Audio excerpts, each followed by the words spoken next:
16th numerical ਦੀ statement ਹੈਗੀ ਆ, a body is dropped in a hole which is drilled across the diameter of the earth. Show that it execute SHM motion. Assume earth to be a homogeneous sphere. इस last line ਦਾ ਮਤਲਬ ਇਹ ਰਹਿ ਜਾਏਗਾ ਕਿ अर्थ homogeneous sphere ਦਾ ਮਤਲਬ ਇਹ ਆ ਕਿ ਵੀ अर्थ ਦੀ density ਸਾਰੀ ਪੂਰੀ अर्थ ਦੇ ਵਿੱਚ same ਆ, ਠੀਕ ਹੈ। ਤੇ ਉਹਨੇ ਆਪਾਂ ਨੂੰ ਇਹ ਕਿਹਾ ਵਾ ਕਿ ਜੇ ਆਪਾਂ ਇੱਕ ਹੋਲ ਡਰਿਲ ਕਰੀਏ, ਮਤਲਬ ਆਪਾਂ ਡਰਿਲ ਕਰਕੇ अर्थ ਦੇ ਆਰ ਪਾਰ ਇੱਕ ਪੂਰੀ ਦੀ ਪੂਰੀ ਜਾਨੀ ਆ, ਆਪਾਂ ਕਹ ਲਓ ਕਿ ਵੀ ਇੱਕ ਤੁਸੀਂ ਡਰਿਲਿੰਗ ਕਰਕੇ ਇੱਕ ਉਹਦੇ ਡਾਇਆਮੀਟਰ ਦੇ ਲੌਂਗ ਹਨਾ ਉਹਦੇ ਚ ਇੱਕ ਟਨਲ ਕੱਢ ਦਿੰਦੇ ਹੋ, ਠੀਕ ਹੈ, ਯਾਨੀ ਇੱਕ ਹੋਲ ਡਰਿਲ ਆਊਟ ਕਰ ਦਿੰਦੇ ਹੋ, ਔਰ ਉਹਦੇ ਵਿੱਚ ਮੰਨ ਲਓ ਮੈਂ ਉਹਦੇ ਐਸਾ ਚ ਇੱਕ ਬਾਲ ਉਹਦੇ ਵਿੱਚ ਡ੍ਰੌਪ ਕਰਾਂ, ਠੀਕ ਹੈ। ਤਾਂ ਕਹਿੰਦਾ ਜੀ ਸ਼ੋ ਇਹ ਕਰੋ ਕਿ ਉਹ ਬਾਲ ਉਹਦੇ ਅੰਦਰ SHM ਮੋਸ਼ਨ ਦੇ ਨਾਲ ਕਹ ਲਓ ਕਿ ਵੀ ਆਪਣੇ ਆਪ ਚ ਮੂਵ ਕਰੇਗੀ, ਵਾਈਬ੍ਰੇਟ ਕਰੇਗੀ, ਉਹਦੀ ਮੋਸ਼ਨ ਜਿਹੜੀ ਆ ਉਹ ਸ਼ੋ ਕਰੋ ਕਿ ਵੀ SHM ਨੇਚਰ ਦੀ ਆ। ਹੁਣ ਕੋਈ ਵੇਰੀਏਬਲ ਡਾਇਰੈਕਟ ਆਪਣੇ ਕੋਲ ਹੈ ਨਹੀਂ, ਥੱਲੇ ਫਿਗਰ 'ਚ ਆਪਾਂ ਸ਼ੋ ਜ਼ਰੂਰ ਕੀਤੇ ਆ, ਕਿਹੜੇ ਕਿਹੜੇ ਵੇਰੀਏਬਲ ਆ ਉਹਦੀ ਇੱਕ ਵਾਰੀ ਗੱਲ ਸਮਝਿਓ ਧਿਆਨ ਨਾਲ। ਆਪਣੇ ਕੋਲ ਕੁਐਸਚਨ 'ਚ ਆਪਾਂ ਸ਼ੋ ਪੇ ਕਰਦੇ ਪਏ ਕਿ ਵੀ ਆਪਣੇ ਕੋਲ अर्थ ਜਿਹੜੀ ਇੱਕ ਯੂਨੀਫਾਰਮ ਸਫੀਅਰ ਦੀ ਫਾਰਮ 'ਚ ਆ ਗਈ, ਔਰ अर्थ ਦੇ ਡਾਇਆਮੀਟਰ ਦੇ ਅਲੋਂਗ ਤੁਸੀਂ ਕਹਿੰਦਾ ਜੀ ਇੱਕ ਉਹ 'ਚ ਹੋਲ ਡਰਿਲ ਕਰਦੇ ਪਏ ਹੋ, ਠੀਕ ਹੈ। ਤਾਂ ਜਦੋਂ ਇਹਦੇ ਥਰੂ ਹੋਲ ਡਰਿਲ ਕਰਦੇ ਪਏ ਉਹ ਕਹਿੰਦਾ ਜੀ ਇਹਦੇ ਸੈਂਟਰ ਤੇ ਜਿਵੇਂ ਇੱਕ ਬਾਲ ਜਿਹੜੀ ਆ, a body is dropped in a hole across the diameter of the earth, ਤੇ ਇੱਕ ਤਰ੍ਹਾਂ ਜੇ ਉਹਦੀ SHM ਮੋਸ਼ਨ ਹੈਗੀ ਆ ਤੇ ਉਸ SHM ਮੋਸ਼ਨ ਦੇ ਅਕੋਰਡਿੰਗਲੀ ਆ ਉਹਦੀ ਮੇਨ ਪੋਜੀਸ਼ਨ ਬਣ ਜਾਣੀ ਤੇ ਆ ਦੋ ਉਹਦੀਆਂ ਐਕਸਟ੍ਰੀਮ ਪੋਜੀਸ਼ਨਸ ਡਿਫਾਈਨਡ ਹੋ ਜਾਣੀਆਂ, ਤੇ ਬਾਲ ਜਿਹੜੀ ਆ ਜਾਂ ਬਾਡੀ ਜਿਹੜੀ ਉਹ ਕਹਿੰਦਾ ਜੀ SHM ਮੋਸ਼ਨ ਦੇ ਵਿੱਚ ਆਪਣੀ ਮੋਸ਼ਨ ਸ਼ੋ ਆਫ ਕਰਦੀ ਪਈ ਆ, ਇਹਨੂੰ ਪ੍ਰੂਵ ਕਰਨਾ।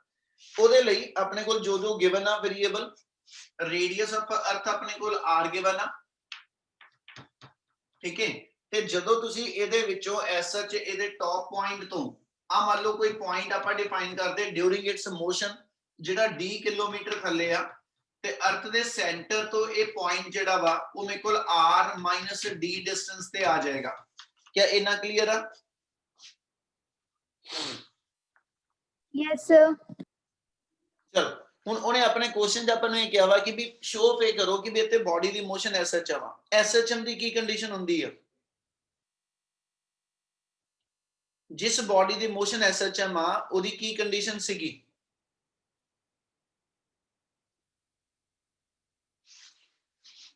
ਜਿਹੜੀ ਬਾਡੀ SHM ਮੋਸ਼ਨ ਐਗਜ਼ੀਕਿਊਟ ਕਰਦੀ ਆ ਉਹਦੀ ਕੀ ਕੰਡੀਸ਼ਨ ਆ?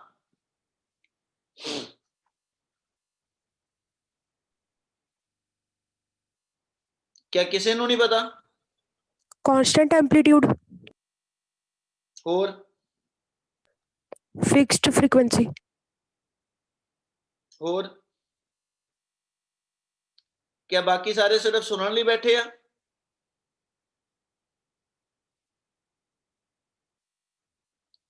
JD body SHM motion show ऑफ कर दी ओदी की कंडीशन आ? रिस्टोरिंग फोर्स दी की कंडीशन हुंदी ओदी? हिमांशु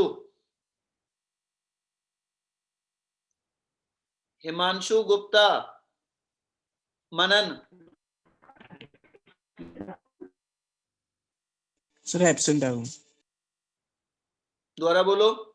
युवराज सर मनन एब्सेंट है। ओके ਜਿਹੜੀ SHM ਮੋਸ਼ਨ ਆ ਪੁੱਤ 10 ਵਾਰੀ ਦਸੀ ਕੰਡੀਸ਼ਨ, ਔਰ ਸ਼ਰਮ ਵਾਲੀ ਗੱਲ ਆ ਤੁਹਾਡੇ ਲਈ ਕਿ ਜੇ ਤੁਹਾਨੂੰ ਨਹੀਂ ਪਤਾ ਆ ਹਜੇ ਸਾਹਮਣੇ ਲਿਖੀ ਹੋਈ ਆ ਕਿ ਜਿਹੜੀ ਬਾਡੀ ਦੇ ਅੰਦਰ ਉਹਦੀ ਐਕਸਲਰੇਸ਼ਨ ਐਂਡ ਹੈਂਸ ਰਿਸਟੋਰਿੰਗ ਫੋਰਸ ਜੇ ਉਸ ਬਾਡੀ ਦੀ ਡਿਸਪਲੇਸਮੈਂਟ ਦੇ ਡਾਇਰੈਕਟ ਪ੍ਰਪੋਰਸ਼ਨਲ ਆ ਜਾਵੇ ਤੇ ਅਸੀਂ ਮੋਸ਼ਨ ਨੂੰ SHM ਮੋਸ਼ਨ ਡਿਫਾਈਨ ਕਰਦੇ ਹਾਂ। Restoring force acting on the body if it is directly proportional to displacement of the particle from its mean position।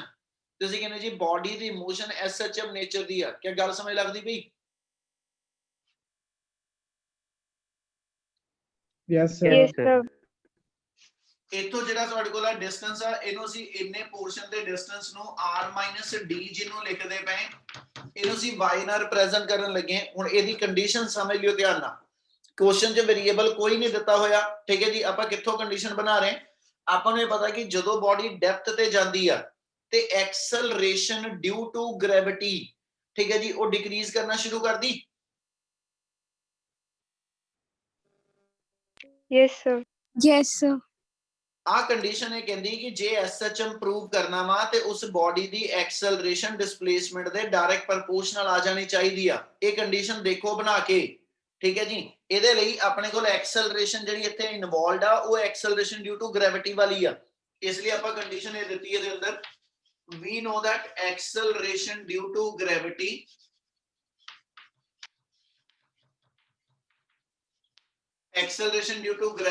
at a depth d is given by g dash equal to g into 1 minus d by r। ਆ relation ਅਸੀਂ gravitational chapter ਚ drive ਕੀਤਾ ਹੋਇਆ।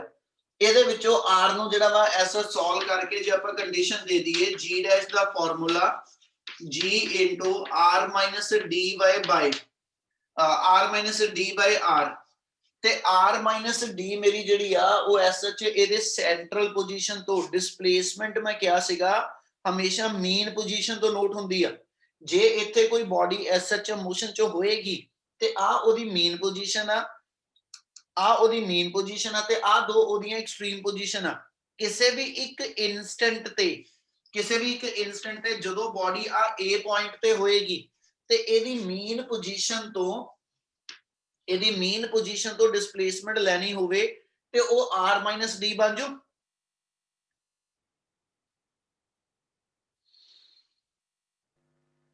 ਬੱਚੇ ਇੰਨਾ ਸਮੇਂ ਲੱਗਦਾ ਪਿਆ? Yes, sir. Yes, sir. ਤੇ ਪੁੱਤ ਰਿਸਪੌਂਡ ਕਰੋ, ਨਹੀਂ ਤਾਂ ਮੈਂ ਕਲਾਸ ਆਫ ਕਰ ਦੇਣੀ। ਮੈਂ ਤੁਹਾਨੂੰ ਦੱਸ ਦਿੱਤਾ r - d ਉਹਦੀ ਐਸਐਚ ਮੇਰੇ ਕੋਲ ਜਿਹੜੀ ਆ ਉਹ ਮੇਨ ਪੋਜੀਸ਼ਨ ਤੋਂ ਡਿਸਪਲੇਸਮੈਂਟ ਆ ਜਿਹਨੂੰ ਅਸੀਂ y ਲਿਖ ਕੇ ਚੱਲਦੇ ਪਏ। ਇਹਦਾ ਮਤਲਬ ਜੇ ਇੱਥੇ ਉਸ ਵੇਰੀਏਬਲ ਨੂੰ ਯੂਜ਼ ਕਰ ਲਈਏ ਤੇ g dash the formula g into y by r ਆ ਜੂ। ਇਹ ਮੇਰੇ ਕੋਲ ਐਕਸਲਰੇਸ਼ਨ ਦੀ ਕੰਡੀਸ਼ਨ ਬਣਦੀ। ਅਸੀਂ ਜੇ ਰਿਸਟੋਰਿੰਗ ਫੋਰਸ ਤੱਕ ਜਾਣਾ, ਰਿਸਟੋਰਿੰਗ ਫੋਰਸ ਆਪਣੇ ਕੋਲ ਜਿਹੜੀ ਉਹ ਇੱਥੇ weight ਤੋਂ ਬਣ ਜਾਣੀ ਆ। ਇਹਦਾ ਮਤਲਬ ਜੇ ਮੈਂ ਨੈਕਸਟ ਲਾਈਨ ਦੇ ਅੰਦਰ ਇਹਨੂੰ ਦੋਨੋਂ ਪਾਸੇ ਮਾਸ ਨਾਲ ਮਲਟੀਪਲਾਈ ਕਰ ਲਵਾਂ ਤੇ ਜਿਹੜੀ ਫੋਰਸ ਮੇਰੇ ਕੋਲ ਐਸਐਚ A ਪੁਆਇੰਟ ਦੇ ਉੱਤੇ ਪਾਰਟੀਕਲ ਤੇ ਲੱਗਦੀ ਪਈ ਆ ਉਹ mg ਡੈਸ਼ ਆ। mg dash equal to m into gy by r। ਔਰ ਆ ਇੰਨੀ ਚੀਜ਼ ਮੇਰੀ ਜਿਹੜੀ ਹੋਏਗੀ mg ਡੈਸ਼, ਠੀਕ ਹੈ, ਆ ਇੰਨੀ ਚੀਜ਼ ਮੇਰੀ ਇਸ ਪੋਜੀਸ਼ਨ ਤੇ ਪਾਰਟੀਕਲ ਤੇ ਲੱਗਣ ਵਾਲੀ ਫੋਰਸ ਡਿਫਾਈਨ ਕਰਦੀ ਪਈ ਆ। ਤੇ ਜੇ ਆ ਸਾਈਡ ਮੇਰੀ ਐਸਐਚ ਫੋਰਸ ਬਣ ਗਈ ਤੇ ਇਥੋਂ ਆਪਾਂ ਇਹਦੀ ਕੰਡੀਸ਼ਨ ਦਈਏ ਕਿ ਵੀ ਇਹ ਫੋਰਸ m ਤੇ ਡਿਪੈਂਡੈਂਟ ਆ, ਬਾਡੀ ਦਾ ਮਾਸ ਕਾਂਸਟੈਂਟ ਆ, g ਤੇ ਡਿਪੈਂਡੈਂਟ ਆ, g acceleration due to gravity at earth surface ਆ ਉਹ ਕਾਂਸਟੈਂਟ ਆ, r radius of earth constant ਆ। ਇਹਦਾ ਮਤਲਬ ਆ ਤਿੰਨੇ ਟਰਮ ਕਾਂਸਟੈਂਟ ਆ, ਸਿਰਫ y ਵੇਰੀਏਬਲ ਆ। ਬਾਡੀ ਅਰਥ ਦੇ ਸਰਫੇਸ ਤੋਂ ਐਸਐਚ ਕਿੰਨਾ ਡੈਪਥ ਤੇ ਆ d ਚੇਂਜ ਹੁੰਦਾ ਜਾਏਗਾ ਔਰ d ਦੇ ਚੇਂਜ ਹੋਣਾ ਇਧਰੋਂ r - d ਚੇਂਜ ਹੁੰਦਾ ਪਿਆ, ਯਾਨੀ y ਚੇਂਜੇਬਲ ਆ। ਸੋ ਰਿਸਟੋਰਿੰਗ ਫੋਰਸ ਜਿਹੜੀ ਬਾਡੀ ਤੇ ਇਸ ਵੇਲੇ ਲਾਈ ਕਰਦੀ ਪਈ ਇਹ ਇਸ ਡਿਸਪਲੇਸਮੈਂਟ ਦੇ ਡਾਇਰੈਕਟ ਪ੍ਰਪੋਰਸ਼ਨਲ ਆ ਰਹੀ। Yes, sir. Yes, sir. Yes, sir.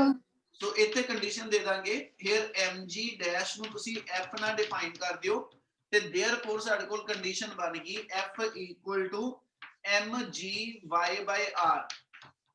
ਤੇ ਜੇ ਇੱਕ ਪਾਸੇ f ਦੀ ਕੰਡੀਸ਼ਨ ਇਹ ਵਾਲੀ ਆ ਗਈ ਤੇ ਔਰ ਇਹ f ਜਿਹੜਾ ਵਾ ਉਹ ਇਸ ਵੇਲੇ y ਦੇ ਡਾਇਰੈਕਟ ਪ੍ਰਪੋਰਸ਼ਨਲ ਆ ਗਿਆ ਤੇ ਇਹਦਾ ਮਤਲਬ ਮੋਸ਼ਨ SHM ਨੇਚਰ ਦੀ ਹੋ ਜੂ। Yes, sir. ਹਾਂਜੀ sir. ਸੋ ਇੱਥੇ ਕੰਡੀਸ਼ਨ ਦੇ ਦਾਂਗੇ ਆਪਣੇ ਕੋਲ ਜੋ ਬਣਦੀ ਵੀ ਕੰਡੀਸ਼ਨ ਹੈ f is directly proportional to y, so motion is SHM, so motion is SHM ਔਰ ਜੇ motion SHM ਹੈਗੀ ਆ ਤੇ therefore f ਦੀ ਇਕੁਏਸ਼ਨ ਆਪਣੇ ਕੋਲ ਸਟੈਂਡਰਡ ky ਆ ਜਾਂਦੀ। ਜੇ SHM ਪ੍ਰੂਵ ਹੋ ਜਾਂਦੀ ਆ ਤੇ ਉਹਦੇ ਵਾਈਬ੍ਰੇਟ ਕਰਨ ਦਾ ਟਾਈਮ ਪੀਰੀਅਡ ਕੱਢ ਦੋ 2 pi times the root of inertia factor over spring factor. ਠੀਕ ਹੈ ਜੀ, ਇਹਦੇ ਲਈ m ਤੇ k ਚਾਹੀਦਾ। k ਦੀ ਵੈਲਿਊ ਕੱਢਣ ਲਈ ਆ ਦੋਨੋਂ f ਦੀ ਇਕੁਏਸ਼ਨਾਂ ਕੰਪੇਅਰ ਕਰਾ ਦੋ। ਆਪਣੇ ਕੋਲ ਆ ਜਾਏਗਾ ky equal to mgy by r, ਕਿ y ਕੈਨਸਲ ਹੋ ਜਾਏਗਾ ਤੇ k ਦੀ ਵੈਲਿਊ ਆਪਣੇ ਕੋਲ ਡਿਫਾਈਨਡ ਹੋ ਜਾਣੀ ਆ mg by r, ਯਾਨੀ ਆਪਣੇ ਕੋਲ ਸਪਰਿੰਗ ਕਾਂਸਟੈਂਟ ਦੀ ਵੈਲਿਊ ਆ ਜਾਏਗੀ। ਕਲੀਅਰ ਇੰਨੀ ਗੱਲ? Yes, sir. Yes, sir. Now time period ਦਾ formula define ਕਰ ਦੋ। Now time period of a SHM is given by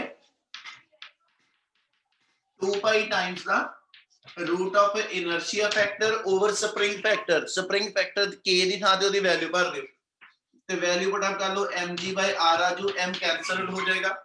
ਸੋ ਆਪਣੇ ਕੋਲ ਜਿਹੜਾ ਟਾਈਮ ਪੀਰੀਅਡ ਆ ਜਾਏਗਾ ਉਹ ਆ ਗਿਆ 2 pi into root of r by g। ਆ ਤੁਹਾਡੇ ਕੋਲ ਜਿਹੜੀ ਬਾਡੀ ਨੂੰ ਜਿਹੜੇ ਤੁਸੀਂ ਐਸਐਚ ਅਰਥ ਦੇ ਸੈਂਟਰ 'ਚ ਇੱਕ ਡਾਇਆਮੀਟਰ ਦੇ ਲੌਂਗ ਹੋਲ ਡਰਿਲ ਕਰਕੇ ਜੇ ਉਹ 'ਚ ਕੋਈ ਬਾਡੀ ਡ੍ਰੌਪ ਕਰਦੇ ਹੋ ਤੇ ਜੇ ਉਹ ਐਸਐਚਐਮ ਮੋਸ਼ਨ ਸ਼ੋ ਕਰਦੀ ਆ ਤੇ ਆ ਉਹਦਾ ਟਾਈਮ ਪੀਰੀਅਡ ਆ ਜਾਏਗਾ। ਕਿਆ ਇਨਾ ਕਲੀਅਰ ਆ? Yes, sir. Yes, sir. ਚਲ Yes, sir. ਕਿਸੇ ਕੋਈ ਸਟੈਪ ਦਾ ਡਾਊਟ ਹੈ ਕਿ ਕਲੀਅਰ ਆ ਬੇਟਾ? Clear, sir. Yes, sir. ਲੈ ਮੈਂ ਪੁੱਛਿਆ ਕੋਈ ਡਾਊਟ ਹੈਗਾ? Yes, sir. Yes sir. ਕੋਈ ਡਾਊਟ ਹੈਗਾ ਦਿਲਪ੍ਰੀਤ? Sir, last वाला part कैसे समझाया मैंने? ਹੈ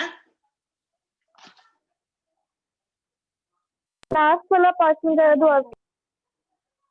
ਲਾਸਟ ਵਾਲੇ ਪਾਰਟ 'ਚ ਅਸੀਂ ਇਹ ਦੱਸਿਆ ਕਿ ਜਦੋਂ ਤੁਸੀਂ ਸਪਰਿੰਗ ਕਾਂਸਟੈਂਟ ਦੀ ਵੈਲਿਊ ਕੱਢ ਲਈ ਤੇ ਟਾਈਮ ਪੀਰੀਅਡ ਦਾ ਫਾਰਮੂਲਾ ਲਾ ਦਿਓ। ਟਾਈਮ ਪੀਰੀਅਡ ਦਾ general formula 2 pi times the root of inertia factor ਜਿਹੜਾ ਬਾਡੀ ਦੇ ਮਾਸ ਨਾਲ ਡਿਸਾਈਡ ਹੋਏਗਾ ਓਵਰ ਸਪਰਿੰਗ ਫੈਕਟਰ k ਦੀ ਵੈਲਿਊ। k ਤੁਸੀਂ ਕੈਲਕੂਲੇਟ ਕਰ ਲਿਆ, ਇਨਰਸ਼ੀਆ ਫੈਕਟਰ ਮਾਸ ਨਾਲ ਲਿਖ ਦਿੱਤਾ ਤੇ k ਦੀ ਵੈਲਿਊ ਨਾਲ ਭਰ ਲਓ। ਇਹ ਤੋਂ ਆਪਾਂ ਸੋਲਵ ਕਰੀਏ ਆ ਆਪਣਾ ਟਾਈਮ ਪੀਰੀਅਡ ਦਾ ਫਾਰਮੂਲਾ ਆ ਜੂ। ਕਲੀਅਰ ਆ?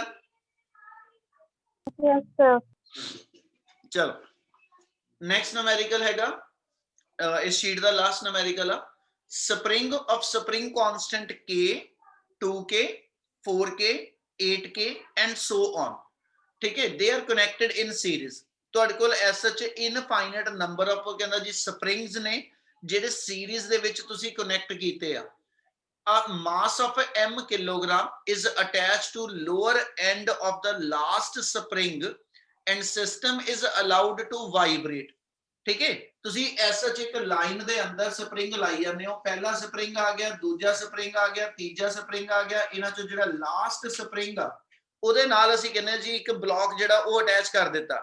ਠੀਕ ਹੈ, ਇਸ ਸਪਰਿੰਗ ਦਾ ਸਪਰਿੰਗ ਕਾਂਸਟੈਂਟ k ਆ ਗਿਆ, ਇਹਦਾ ਸਪਰਿੰਗ ਕਾਂਸਟੈਂਟ 2k, ਇਹਦਾ spring constant 4k and so on.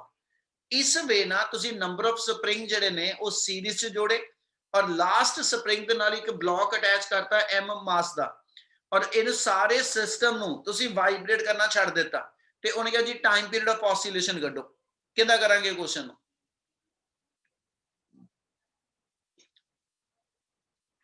ਕਿੱਦਾਂ ਕਰਾਂਗੇ ਨੂਮੈਰੀਕਲ ਜੀ? 17th ਨੂਮੈਰੀਕਲ ਕਿੱਦਾਂ ਕਰਾਂਗੇ? ਸਾਰੇ ਸਪਰਿੰਗ ਮੇਰੇ ਕੋਲ ਸੀਰੀਜ਼ 'ਚ ਜੁੜੇ ਆ, ਸਾਰੇ ਸਪਰਿੰਗ ਤੁਹਾਡੇ ਸੀਰੀਜ਼ 'ਚ ਜੁੜੇ ਆ ਤੇ ਉਹਨੇ ਕਿਹਾ ਜੀ ਸਾਰੇ ਸਪਰਿੰਗ ਸੀਰੀਜ਼ 'ਚ ਜੋੜ ਕੇ ਇਹਦਾ ਟਾਈਮ ਪੀਰੀਅਡ ਆਫ ਆਸੀਲੇਸ਼ਨ ਕੱਢੋ। ਕੀ ਕਰੀਏ? ਕਿਹੜਾ formula time period the?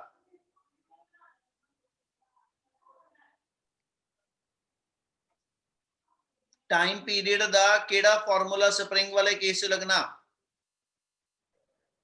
2 pi root m by k।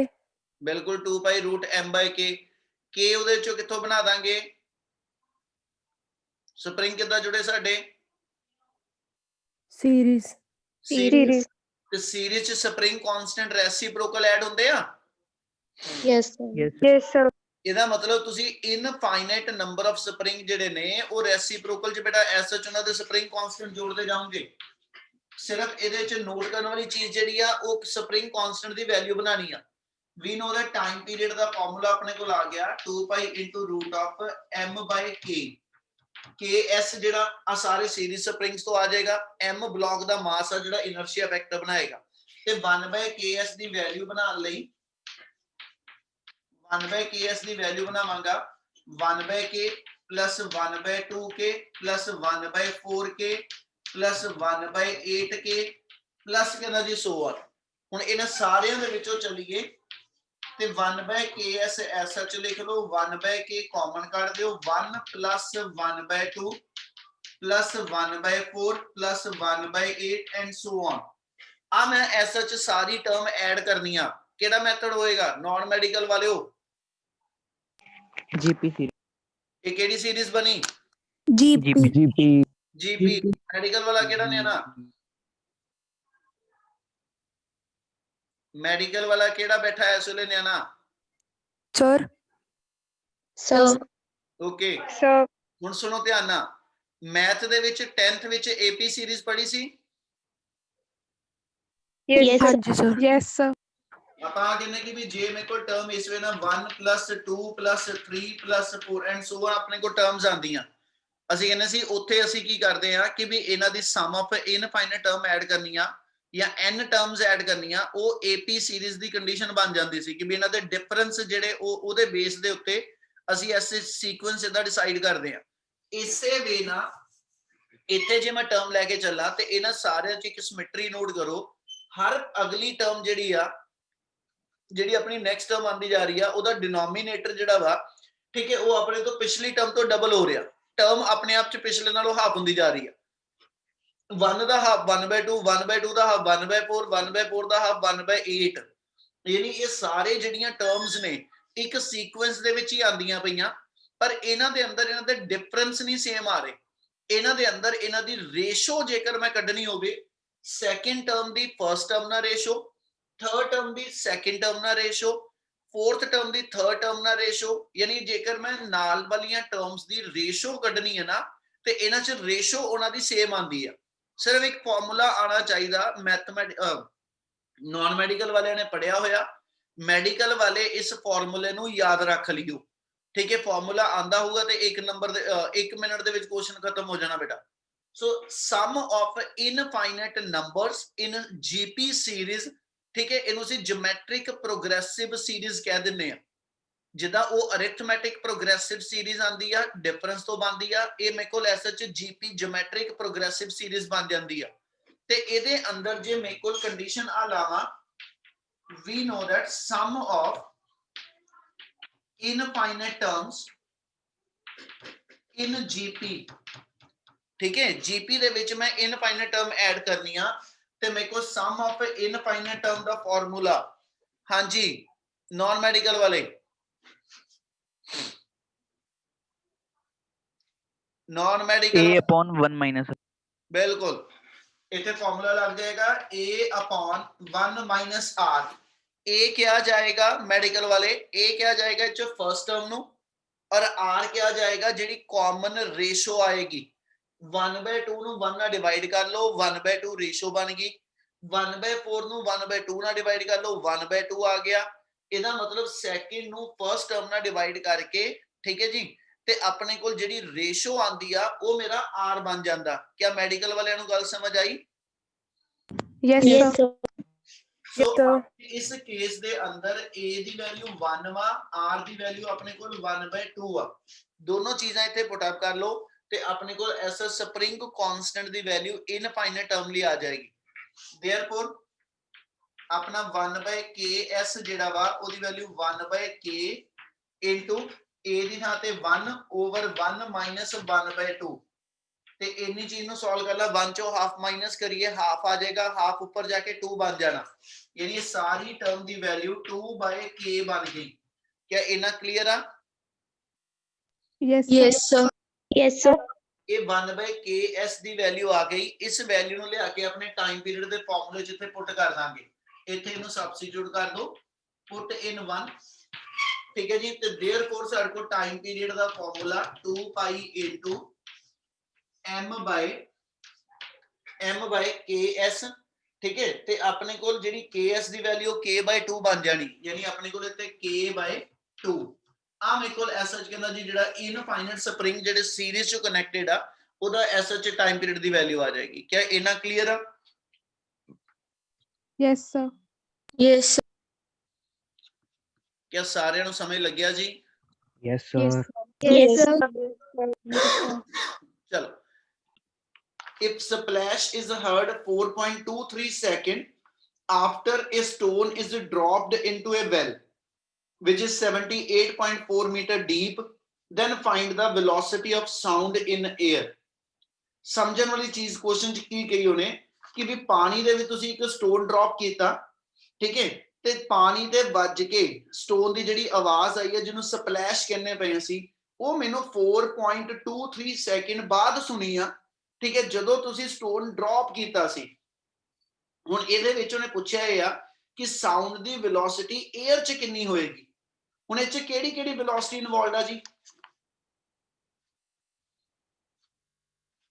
इस क्वेश्चन से केड़ी केड़ी चीज की वेलोसिटी इन्वॉल्व है बेटा, बोलेगा कोई है ना?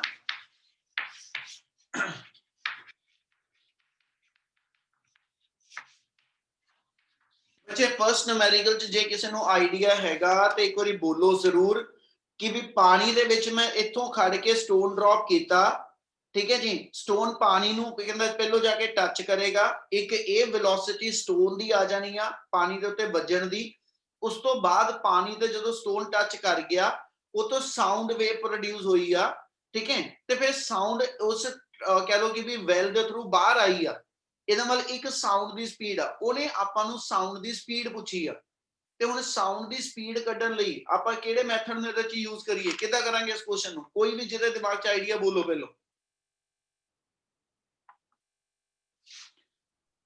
ਹਾਂਜੀ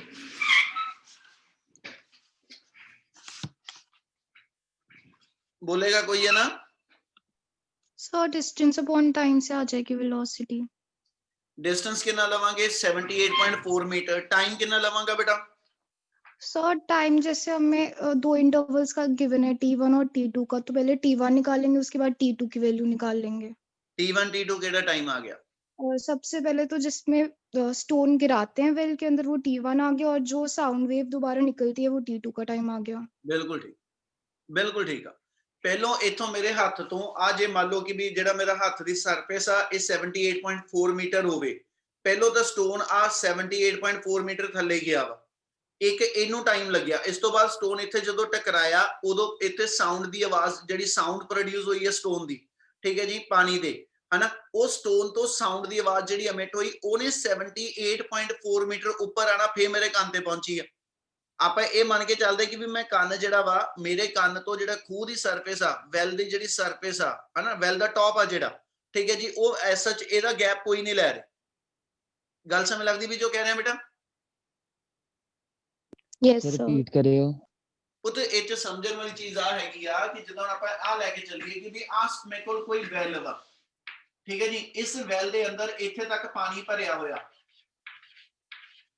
ਠੀਕ ਹੈ, ਤੇ ਵੈਲ ਜਿਹੜਾ ਤੁਹਾਡੇ ਕੋਲ ਹੈਗਾ ਉਹ ਆ ਐਸ ਸੱਚ ਜਿਹੜਾ ਇੰਨਾ ਪੋਰਸ਼ਨ ਆ, ਠੀਕ ਹੈ, ਜਦੋਂ ਸਟੋਨ ਟਕਰਾਣਾ ਸਟੋਨ ਇੱਥੇ ਆ ਕੇ ਡਿੱਗਿਆ ਵਾ, ਇਸ ਤੋਂ ਬਾਅਦ ਅੰਦਰ ਗਿਆ ਲੈਣ ਉਹਦਾ ਸਾਡਾ ਕੋਈ ਲੈਣ ਦੇਣ ਨਹੀਂ, ਜਦੋਂ ਸਟੋਨ ਇੱਥੇ ਇਹਨੂੰ ਟੱਚ ਕੀਤਾ ਉਦੋਂ ਸਾਊਂਡ ਨੇ ਆਪਣੀ ਜਿਹੜੀ ਸਪਲੈਸ਼ ਜਿਹੜੀ ਆ ਉਹ ਪ੍ਰੋਡਿਊਸ ਹੋਈ।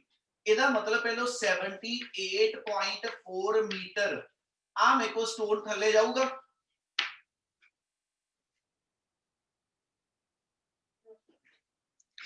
ਉਹ ਇੰਨੀ ਗੱਲ ਕਲੀਅਰ ਆ? Yes sir, yes sir. Kilo stone ਨੇ ਆ ਤੁਹਾਡੇ ਕੋਲ ਜੇ ਆਪਾਂ ਇਦਾਂ ਪੰਜਾਬੀ ਸਮਝਾਈਏ ਕਿ ਵੀ ਆ ਜਿਹੜਾ ਖੂਹ ਹੈਗਾ, ਆ ਖੂਹ ਦੇ ਵਿੱਚ ਜਿੱਥੇ ਪਾਣੀ ਆਂਦਾ ਤੇ ਜਿੱਥੇ ਤੁਸੀਂ ਉੱਪਰ ਖੜੇ ਹੋ ਖੂਹ ਦੇ ਕਿਨਾਰੇ ਦੇ ਉੱਤੇ, ਉੱਥੋਂ ਜਿਹੜਾ 78.4 ਮੀਟਰ ਦੀ ਡੈਪਥ ਆ, ਇਹ ਮਤਲਬ ਸਟੋਨ ਪਹਿਲਾਂ 78.4 ਮੀਟਰ ਥੱਲੇ ਗਿਆ, ਜਦੋਂ ਸਟੋਨ 78.4 ਮੀਟਰ ਡਾਊਨ ਗਿਆ ਪਹਿਲਾਂ ਤੇ ਉਹ ਉਹਨੇ ਟਾਈਮ ਲੈਣਾ, ਉਸ ਤੋਂ ਬਾਅਦ ਇੱਥੇ ਜਦੋਂ ਸਟੋਨ ਟਕਰਾ ਗਿਆ, ਪੱਥਰ ਇੱਥੇ ਡਿੱਗਿਆ, ਉਦੋਂ ਪਾਣੀ ਤੋਂ ਆਵਾਜ਼ ਉੱਠੀ, ਫਿਰ ਉਹ ਆਵਾਜ਼ ਜਿਹੜੀ ਆ ਪਾਣੀ ਤੋਂ ਜਦੋਂ ਮੈਨੂੰ ਤੇ ਬਾਹਰ ਆਈ ਆਵਾਜ਼ ਹੀ ਸੁਣੀ ਆ, ਇਹ ਮਤਲਬ ਘੱਟੋ ਘੱਟ ਉਸ ਸਾਊਂਡ ਨੇ ਐਸ 78.4 ਮੀਟਰ ਉੱਪਰ ਵੀ ਤਾਂ ਨਾ।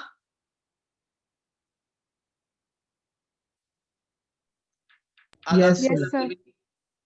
ਇਹਦੇ ਨਾਲ ਜੇ ਸਾਊਂਡ ਨੇ 78.4 ਮੀਟਰ ਡਿਸਟੈਂਸ ਕਵਰ ਕਰਨਾ ਵਾ ਤੇ ਤੁਸੀਂ ਉਹਦਾ ਟਾਈਮ ਦੱਸਣਾ ਕਹਿੰਦਾ ਜੀ ਕਿੰਨਾ ਲੱਗਣ, ਉਹਦੀ ਤੁਸੀਂ ਦੱਸਣਾ ਕਿ ਵੀ ਸਪੀਡ ਕਿੰਨੀ ਆ, ਤੇ ਸਾਊਂਡ ਦੀ ਸਪੀਡ ਕੱਢਣ ਲਈ ਮੈਨੂੰ ਸਾਊਂਡ ਨੇ ਡਿਸਟੈਂਸ ਕਿੰਨਾ ਕਵਰ ਕੀਤਾ ਤੇ ਸਾਊਂਡ ਨੇ ਟਾਈਮ ਕਿੰਨਾ ਲਿੱਤਾ, ਇਹ ਦੋ ਚੀਜ਼ਾਂ ਚਾਹੀਦੀਆਂ।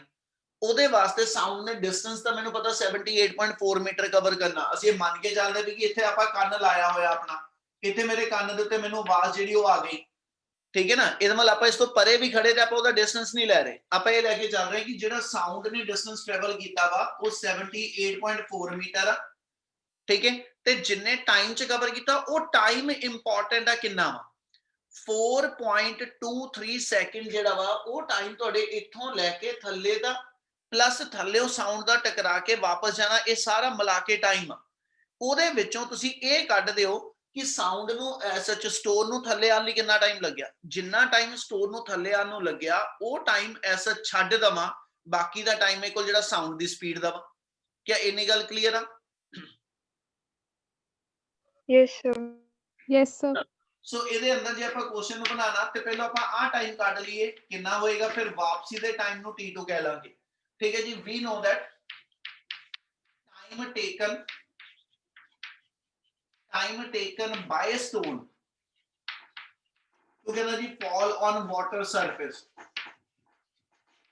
ਵਾਟਰ ਦੀ ਸਰਫੇਸ ਤੇ ਸਟੋਨ ਨੂੰ ਜਿਹੜਾ ਡਿੱਗਣ ਦਾ ਟਾਈਮ ਜਿਹੜਾ ਵਾ ਇਹ S H S equal to UT plus half AT square ਲਗਾ ਲਓ। U 0 ਆ, S ਹਾਫ AT ਸਕੁਅਰ ਰਹਿ ਗਿਆ। ਇਹ ਸਾਰੇ ਨੂੰ ਸੋਲਵ ਕਰ ਲਈਏ ਤੇ ਟਾਈਮ ਦੀ ਵੈਲਿਊ √2h/g ਬਣ ਜਾਂਦੀ ਆ। 2h/a ਆਣੀ ਆ ਔਰ ਐਕਸਲਰੇਸ਼ਨ ਡਿਊ ਟੂ ਗ੍ਰੈਵਿਟੀ ਦੇ ਬਰਾਬਰ ਹੈ ਇਸ ਵੇਲੇ। ਯਾਨੀ ਟਾਈਮ ਦਾ ਫਾਰਮੂਲਾ √2h/g ਕਿਉਂ ਲਾਇਆ? ਕਲੀਅਰ ਆ? Yes, sir. ਇਥੋਂ ਜੇ ਦੀ ਵੈਲਿਊ ਕੱਢ ਦਈਏ 2 × 78.4 ਓਵਰ g ਦੀ ਵੈਲਿਊ 9.8 ਲੈ ਰਹੇ ਹਾਂ ਕਿਉਂਕਿ 9.8 ਤੇ 78.4 ਇੱਕੋ ਟੇਬਲ ਤੇ ਆ ਜਾਂਦੇ ਆ। ਠੀਕ ਹੈ। ਜੇ ਇਹਨੂੰ ਤੁਸੀਂ ਐਸਾ ਸੋਲਵ ਕਰ ਲਓ, ਇਹਦੀ ਆਪਣੇ ਕੋਲ ਕੈਲਕੂਲੇਸ਼ਨ ਜਿਹੜੀ ਆ 8 ਦੇ ਉੱਤੇ ਕਰਾਂ।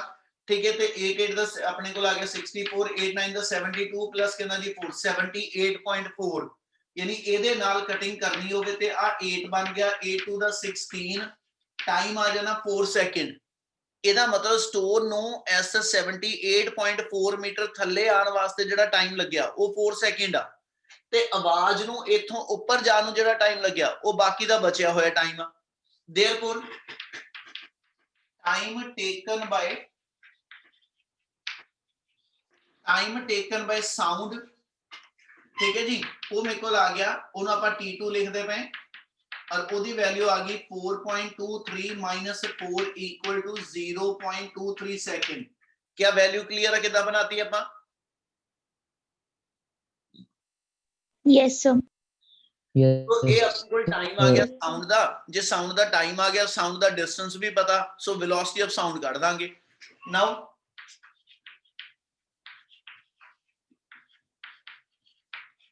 velocity of sound in air, क्योंकि पानी ना टकरा के मुड़ के साउंड एयर ची डिस्टेंस कवर कर दी पई। ਉਹਦਾ ਫਾਰਮੂਲਾ ਡਿਸਟੈਂਸ ਬਾਈ ਟਾਈਮ ਤੋਂ ਆ ਗਿਆ। ਡਿਸਟੈਂਸ 78.4 ਆ ਤੇ ਟਾਈਮ 0.23 ਆ। ਸੋਲਵ ਕਰ ਦਿਓ, ਜਿੰਨਾ ਆ ਗਿਆ ਇਹ ਮੇਰੇ ਕੋਲ ਸਾਊਂਡ ਦੀ ਵੈਲੋਸਿਟੀ 에ਅਰ ਚ ਆ ਜੂ। ਕਿਆ ਇੰਨਾ ਕਲੀਅਰ ਆ? Yes, sir. Yes, sir. ਇਸ ਕੁਐਸਚਨ ਚ ਕਿਸੇ ਸਟੈਪ ਦਾ ਜੇ ਡਾਊਟ ਹੈਗਾ, ਸਟੇਟਮੈਂਟ ਸਮਝਣ ਚ ਡਾਊਟ ਹੈਗਾ ਤੇ ਇੱਕ ਵਾਰੀ ਪਹਿਲਾਂ ਬੋਲੋ ਬੇਟਾ। ਕਿਆ ਸਾਰਿਆਂ ਨੂੰ ਕਲੀਅਰ ਹੈ ਨੂਮੈਰੀਕਲ? Yes, sir. ਚਲ Excuse me, sir. ਹਾਂਜੀ ਬੱਚੇ। Sir, ਇਹਨੂੰ ਆਪਾਂ UT plus half GT square ਦੇ ਨਾਲ ਕੱਢ ਸਕਦੇ ਸੀ ਟਾਈਮ? ਕਿਹੜਾ ਵਾਲਾ ਬੱਚੇ? ਆ ਵਾਲਾ ਪਹਿਲਾ ਪਾਰਟ? ਹਾਂਜੀ ਸਰ। ਲਾਡੇ ਉਹੀ ਲਾਇਆ ਪੁੱਤ ਆਪਾਂ ਉਹੀ ਮੈਥਡ ਲਾਇਆ। S equal to UT plus half AT square equation ਇਹੀ ਲੱਗੀ ਆ। ਆਪਾਂ ਇਹਦਾ ਜਿਹੜਾ ਸ਼ਾਰਟਕਟ ਬਣ ਜਾਂਦਾ ਸਿੱਧਾ ਉਹ ਲਾਤਾ ਮੈਂ। ਇਹਦੇ ਵਿੱਚ ਜੇ ਆਪਾਂ ਚੱਲੀਏ, ਆਪਾਂ ਜਦੋਂ ਬੋਡੀ ਡ੍ਰੌਪ ਕਰਦੇ ਆ U 0 ਹੋ ਜਾਂਦਾ, ਇਸ ਲਈ ਆ ਟਰਮ ਮੇਰੀ 0 ਹੋ ਗਈ ਔਰ ਫ੍ਰੀ ਫਾਲ ਸਟੋਨ ਦੀ ਐਕਸਲਰੇਸ਼ਨ ਜਿਹੜੀ ਉਹ G ਦੇ ਬਰਾਬਰ ਆ। यानी A मेरा जेड़ा वा वो G दे बराबर आ गया, यानी S equal to half GT square आ गया। डिस्टेंस नु असी हाइट कह के लिख देता, ठीक है। H equal to half GT square आ गया, H T कट ला √2h/g बनता, आई फार्मूला आ जाना। ठीक है सर। ओके जी, हाँ जी सर। चल ये जस्ट शुरू करना सी।